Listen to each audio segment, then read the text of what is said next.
Episódio 10 da quinta temporada de Yellowstone, ou o segundo episódio dessa segunda parte da quinta temporada, que é um episódio mais pés no chão. Um episódio em que, pelo menos eu assisti e pensei, olha, temos um futuro dentro dessa história na parte final, coisa que o episódio 1 não me entregou essa mesma sensação que eu tive assistindo esse segundo episódio. Com a trama bem encaixadinha, demonstrando as emoções e as reais reações após a morte do John Dutton, pois lá no primeiro episódio acontece toda aquela tragédia e depois disso eles acabam ali voltando no tempo, mostrando toda uma realidade diferente e não cria aquela conexão com o público de que, olha, realmente perdemos o nosso protagonista aqui e cada um desses personagens tem um sentimento único, um sentimento isolado deles sobre a notícia da morte de John Dutton e como foi. Além disso, a série já cria algumas pretensões futuras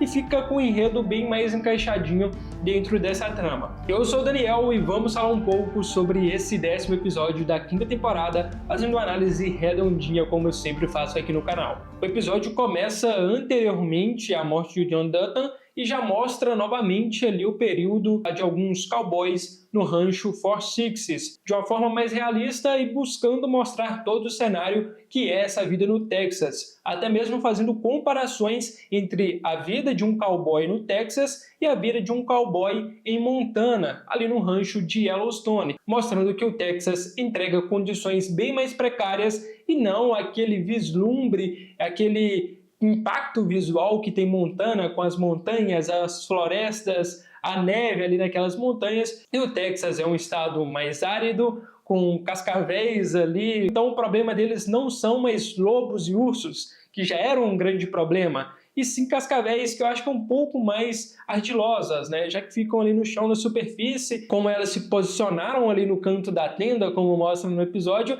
e faz um bote mais certeiro ou fica de uma forma mais perigosa ali. Então, são condições bem mais difíceis, porque elas também atacam os cavalos. Então, tudo isso é mostrado dentro de Yellowstone nesse episódio. Só que o que mais chama a atenção é o posicionamento da Beth e do Rip, principalmente da Beth, ao ver toda aquela movimentação e estilo de vida ali no Texas, que ainda se mantém como uma capital do mundo, como eles mencionam ali, da agropecuária. E a principal comparação é que lá em Montana já tem grande presença de turistas e a vida já vem mudando. O estilo de vida cowboy já vai se perdendo com mais rapidez do que no Texas, que ainda existe essa grande base e os tais turistas que chegam no Texas são pecuaristas que vão lá para negociar, comprar gado, entre outras ações, então o estilo de vida está mais vívido ali, e isso chama a atenção da Beth, que busca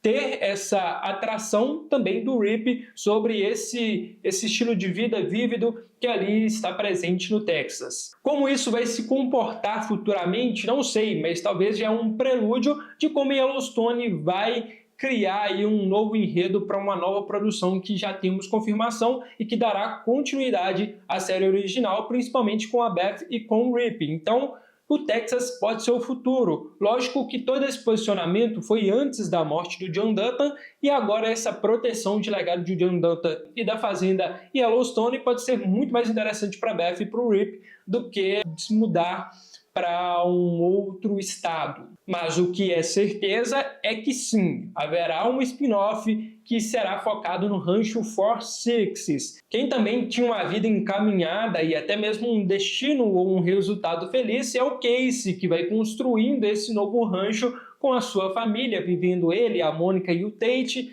e passando por aquela situação de reforma, a família unida, todas as brincadeiras e uma vida feliz. Então Yellowstone já deixa claro no início desse episódio que o pré-morte de John Dutton mostrava as famílias se reunindo, tudo caminhando bem e tudo se encaixando, porque já tinha resolvido aquele problema com a Market Equities de atacar ali, de tentar dominar aquele território. O Jaime trouxe esse outro problema, mas ali estava mais a parte da situação da questão Jaime e John Dutton, e as famílias agora já estavam se encaixando mais e caminhando para uma vida mais tranquila assim. Porém, com a morte de Jon, sabemos que tudo isso se desanda. E é isso que o episódio também mostra logo à frente. E o mais interessante disso tudo e desses impactos foi como isso atingiu alguns personagens que tinham esse contato direto com o Jon, mas que não são protagonistas ou personagens frequentes dentro da série. Uma delas é a Summer, mostra ela ali na casa do John Dutton, e como a Beth não estava se lembrando dela, com certeza o espectador também já tinha esquecido dessa personagem, e nisso mostra todos os sentimentos dela, que apesar de ter um posicionamento diferente ao Jon e toda essa vida no campo, ainda assim nutriu os sentimentos por ele. Lógico que tinha aquele sentimento carnal, vamos dizer assim, mas pelo modo de vida deles, no qual a Summer conseguiu aprender mais, sobrevivendo ali no rancho de Yellowstone e também com explicações mais diretas do John Dutton. Outra figura que sentiu um grande impacto com essa perda é o Carter, que é meio que o filho assim da Beth e do Rip, porque ele começou a ter uma criação próxima do John Dutton. No episódio 8, se não me engano, dessa temporada, mostra o Jon saindo com ele a cavalo e já criando aquela conexão meio de que o avô com o neto, né? E pelo modo que o Jon morreu, o Carter acaba acreditando que, olha, mais uma pessoa que criou conexões comigo e escolheu um modo de sair dessa vida. Então mostrar esse impacto em personagens que tinham relações diretas com o Jon, mas indiretamente com o espectador em tela, por ter um tempo de tela menor, mostra como que esse universo, esse meio ali de pessoas que conviveram com ele, reagiram à sua morte e principalmente com a causa que colocaram nesse acontecimento, que ele meio que, vou citar aqui para não tomar um bloco do YouTube, né? E o final do episódio se concentra em realmente trazer esse conflito à mesa de forma destacada, que é quando a Beth vai enfrentar o Jaime e buscar saber, olho no olho, se o Jaime ele é o mandante desse crime de assassinato contra o John Dutton. E a resposta que a Beth recebe é sim, ele está envolvido nisso. Mas como a Sarah Atwood mesmo menciona ao Jaime, a Beth ela tem uma crença que o Jaime fez isso, mas não uma certeza, então isso que deve se estender durante os episódios da busca tanto do Casey quanto da Beth em tentar saber se realmente o Jaime estava envolvido nisso para tomar as devidas decisões e o Jaime sofrer as devidas consequências. E nesse trecho final também, como eu falei, que o Casey e a Beth vão buscar saber o que realmente aconteceu e responsabilizar os culpados, já mostra o Casey fazendo uma ligação.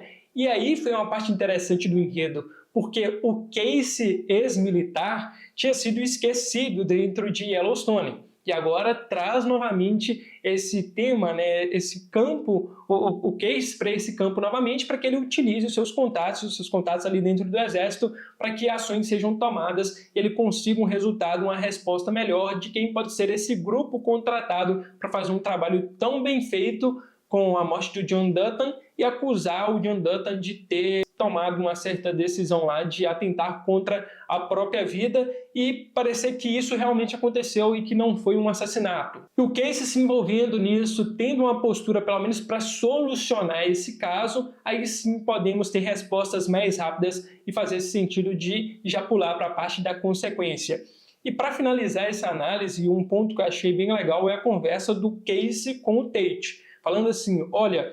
eu nunca quis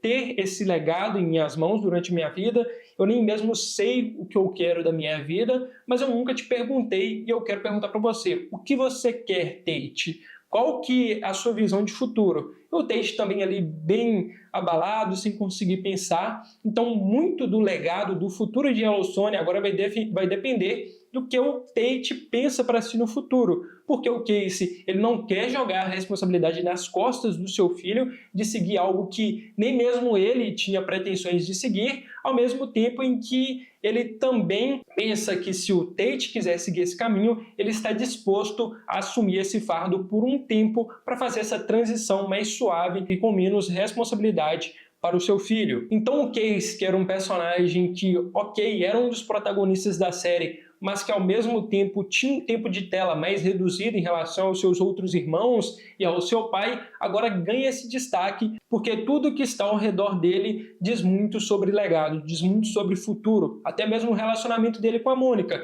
que lá no final da primeira parte da quinta temporada, meio que criou-se uma previsão, né, de que ele e a Mônica iriam se separar dependendo do caminho que o Casey escolhesse. Então o Casey agora ele tem um enredo muito mais incorporado para essa trama final da série do que talvez a gente esperava mediante a tudo que aconteceu ali na primeira parte da quinta temporada e tudo mais. Então ele começa a se tornar um ponto focal dessa história. Enfim, o vídeo foi esse. Esse segundo episódio me animou mais para continuar assistindo essa segunda parte e até mesmo chegar a uma conclusão de que sim, Yellowstone pode ter um final decente, apesar de não ter o John Dutton, que tira ali todo um ápice que tinha, mas mesmo assim, vamos dizer que a série pode terminar ainda assim em alta. E é aquela, pessoal, se você gostou desse vídeo, é curtir, compartilhar com seus amigos. Tô de volta aí comentando tudo sobre Yellowstone e o seu apoio é muito importante. E se você não é inscrito, já sabe,